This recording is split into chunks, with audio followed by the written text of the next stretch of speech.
55 মিনিটে মাঠে নেমে 57 মিনিটেই গোল। মাঠে লিওনেল মেসির ইম্প্যাক্ট এমনই, প্রতিপক্ষ বুঝে ওঠার আগেই সর্বনাশ। যদিও চেজ স্টেডিয়ামে ভক্তরা বেশ দোটানার মধ্যেই ছিলেন লিওর মাঠে নামা নিয়ে। ইনজুরি থেকে ফিট হয়ে ওঠা মেসিকে নিয়ে কোনো প্রকার ঝুঁকি নিতে চায়নি মায়ামি কর্তৃপক্ষ, আর তাই দ্বিতীয়ার্ধে তার মাঠে নামা। কোচের পরিকল্পনায় মেসি ছিলেন মাত্র 30 মিনিট, তবে তার চেয়ে বেশি সময় নিয়েই খেলেছেন লিও। মেসিকে আমরা ম্যাচ টাইম দেব এটা আগে থেকেই ঠিক করে রেখেছিলাম, তবে সেটা 30 থেকে সর্বোচ্চ 35 মিনিটের জন্য ভেবে রেখেছিলাম। কিন্তু ইনজুরি টাইম সহ ও বেশ খানিকটা সময় বেশি খেলেছে এবং ভালো খেলেছে। আমরা তাকে নিয়ে কোনো ঝুঁকি নিতে চাইনি। সৌভাগ্যবশত সবকিছুই ঠিক ছিল এবং আমরা সবাই খুশি। ইস্টার্ন কনফারেন্সের শীর্ষস্থান ফিরে পাওয়া মায়ামির পরবর্তী লক্ষ্য CONCACAF champions cup.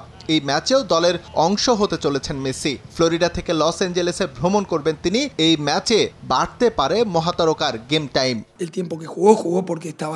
CONCACAF champions কাপে লিওনেল মেসিকে নিয়ে আমাদের পরিকল্পনা আছে। সে আমাদের সঙ্গে লস অ্যাঞ্জেলেস ভ্রমণ করবে, তবে এই ম্যাচেও তাকে পুরোটা সময় আমরা খেলাবো না। আমাদের পরিকল্পনায় আছে 45 মিনিট, সেটা ইনজুরি সময় সহ।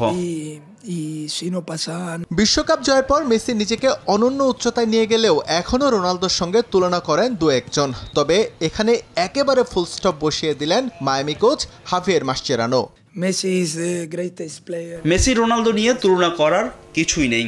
আমি মনে করি সে ইতিহাসের সেরা ফুটবলার। তার মতো হওয়া অসম্ভব। 20 বছর ধরে ক্যারিয়ারের শীর্ষে থাকা অসম্ভব। সে একজন পরিপূর্ণ ফুটবলার। স্ট্রাইকিং এর পাশাপাশি সে মিডফিল্ডে খেলতে পারে, এমনকি ও যখন ডিফেন্স করে সেখানেও সেরা। কনকাকাফ চ্যাম্পিয়ন্স কাপে আগামী 3 এপ্রিল লস অ্যাঞ্জেলেস এফসির মুখোমুখি হবে Inter Miami. S M Iqbal, সময় সংবাদ।